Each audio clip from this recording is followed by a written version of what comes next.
Ayan. Magandang umaga. Pinatay ko yung ano kasi sobrang magandang umaga guys. Ako si Jessie at ito ang Man at Work. Hindi na natin pa iikot-ikutin pa, hindi na natin hahabaan pa. So meron ako sa inyo guys dito na ipabubutol. Sobrang ganda na ito. At ito ay ginamit ko noong ako ay nag-MC sa Barangay Santa Ana at nagulat sila dun sa suot ko. Tama po kayo, suot. So meron ako dito na order sa TikTok na pangmalakasan. Ito po siya. So maganda po ito guys. Sobrang ganda. No? Sobrang ganda. Speaking of ganda, maganda po yung tela niyan. Kahit pa di ba kadalasan kasi nagiging sira ng sapatos natin is nayuyukot. Ito kasi hindi siya nagkakaroon ng yukot guys. Hindi nagkakaroon ng yukot kasi para siyang leather type na hindi, ito yung leather type. Pero ito para siyang tela na matigas na sobrang ganda.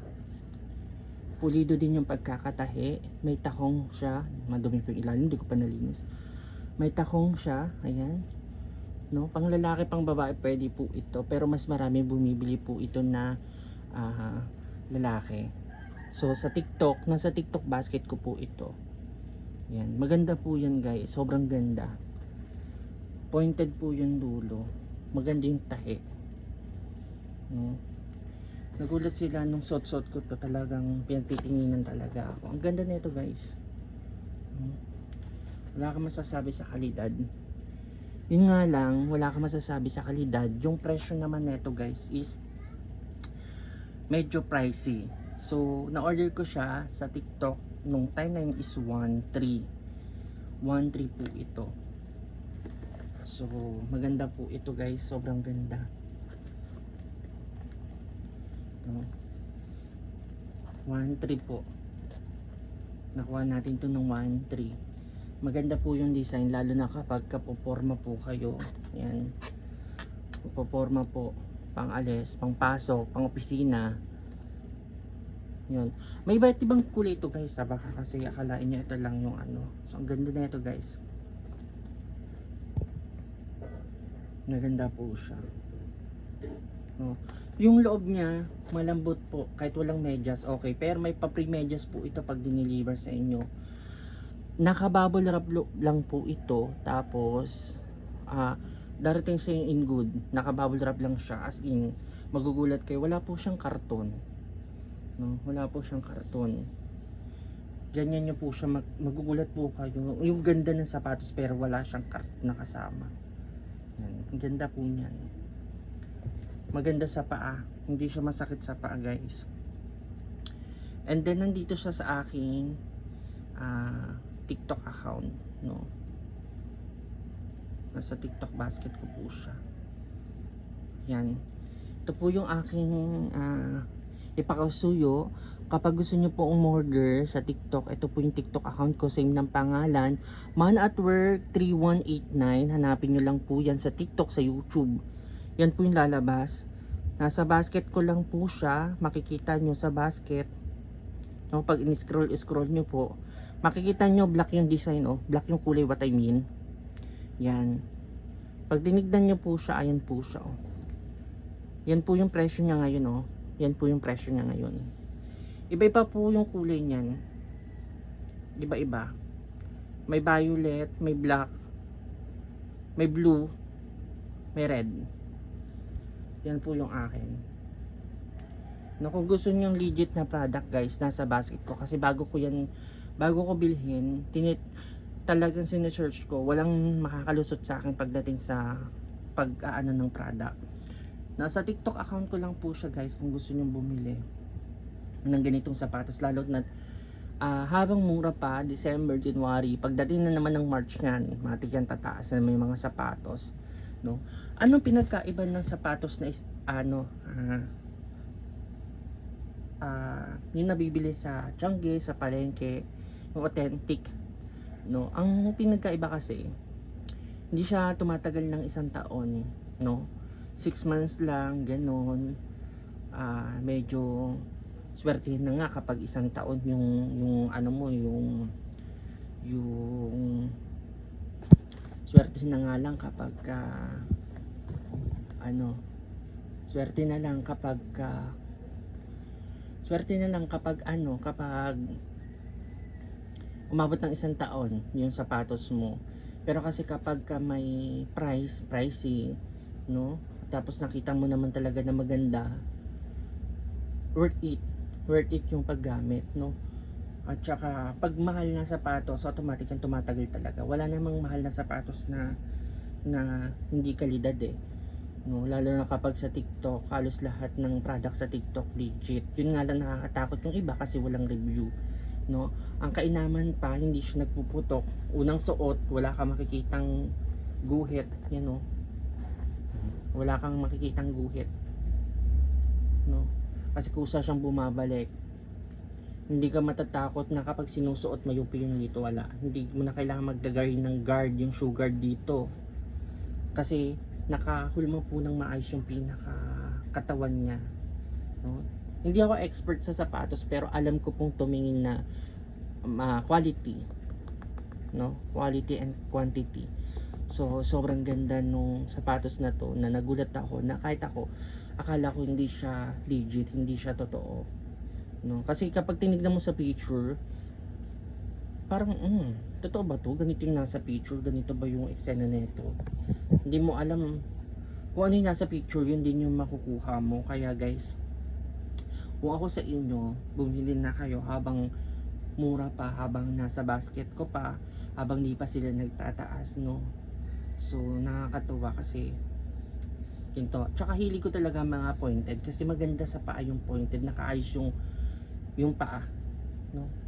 So may nakikisabat, na dagis. So maganda siya, no? Pang office, pang pasok, pang alis, no? Kung poporma kayo. So iyan, lalo ngayon ang ganda nito, guys. No. Maganda siyang pang porma, pang alis. Yun nga lang, hindi ko pa nalilinis yung ilalim. So maganda talaga siya, guys. Kung gusto niyo ng ganito, nasa basket ko lang po. Hanapin niyo po yung Man at Work. Yung account ko ng Man at Work. Wait lang. Yan po, Man at Work. Man at Work. Pares po ng logo, Man at Work, T189. Makikita nyo po yung sa basket ko. Nandyan lang po yan, oh. Lahat po ng nasa basket ko, legit po yan. Affiliate po ko, pero legit po lahat ng na-affiliate natin.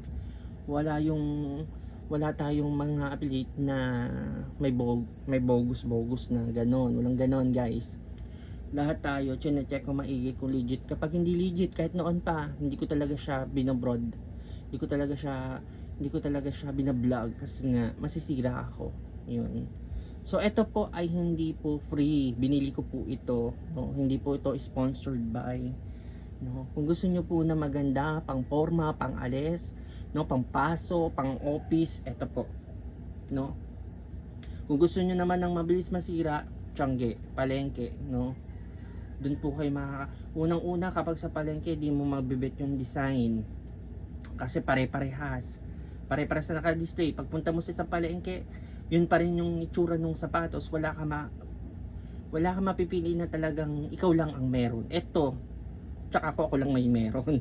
No, hindi talaga siya makikita sa palengke, sa lansangan, sa bilihan, sa mga tianggian, no? Di mo siya agad-agad makikita. So, tsaka iba kasi ang ganda ng design, guys, no? Sunod, hindi siya madaling masira, no? Matibay. Sa klase pa lang ng tela, sa klase pa lang ng pagkakagawa ng tahe, ng loob, guys, maganda, no? Hindi siya masakit sa paa. Lalo na nakatakong ka. So yung mga taong may gusto ng takong, yan, yung mga taong gustong sumubok ng may takong, maganda may takong, guys, kasi parang ano ba, nagiging alpha ka. Ano ba tamang pakiramdam nung para ka nagiging pasyonista, nagiging ganon. Basta iba yung pakiramdam kapag may takong ka, no? So nakakataas ng self confidence din at the same time, lalo kung maganda sapatos mo, no? Pag maganda sapatos, maganda pormahan mo, Panalo. Kaya ito nung sinabi sa akin, napansinin ka agad nila, wow, ganda na sapatos mo, Jess. Yan. Sa TikTok lang po yan. Nakala nila sa mall. Sa TikTok ko lang to nabili, no? From ano po ito, from China, kung di ako nagkakamali. Kasi ang tinagal ng days na ito is umabot siya ng 11 days bago dumating. So napakaganda. Sulit naman yung paghihintay ko. Hindi naman ako na-bored kasi nung pagdating napawi yung hinanakit ko sa buhay kasi nakita ko, wow, ang ganda. Bakit ganun? Wala siyang balot. Wala siyang as in, wala siyang karton. Pero nung pagbukas ko, grabe naman. Tingnan niyo naman, guys. Papakita ko sa inyo kung ano yung sinasabi kong maganda. Yan. Maganda po siya. Sobrang ganda po niyan. Sobrang ganda. Sobrang ganda. No? Hindi ka matatakot mag-invest. No? Hindi ka matatakot mag-invest. Pamporma, hindi ka matatakot. Walang matatakot. Walang matatakot, guys. Maganda siya. Maganda. Diba? Maganda. Oh, maganda siya, guys. No? Tamang-tama ang kuha ng camera natin kasi naka-iPhone tayo kaya kitang-kita yung ganda niyan. No? Kung ano yung nakikita nyo ngayon yan na po yan. No? Hindi tayo nagmamagic. Maganda siya. So kung gusto niyo ng ganito, guys, check out lang po kayo sa baba. Kung nanonood kayo sa TikTok kasi upload ko din to sa YouTube. Kung nakikita nyo po ito, yan. Nakikita nyo po. Perfect po ito. Perfect po ito. Yan.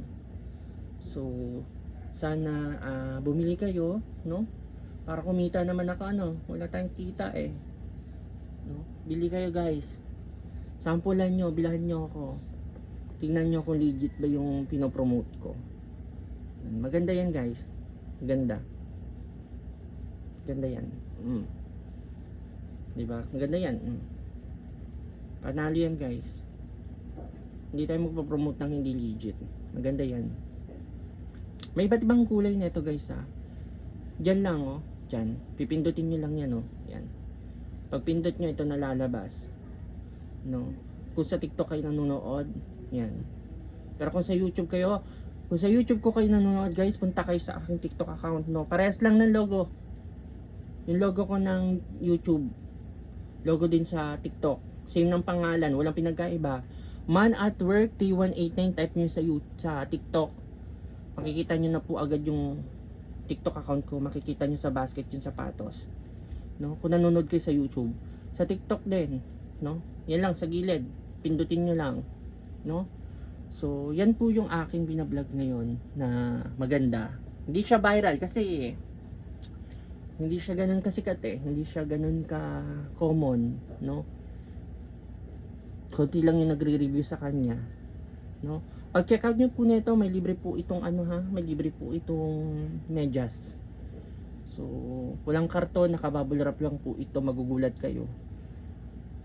Sobrang ganda niya. So, worth it yung pagbili natin nito, guys.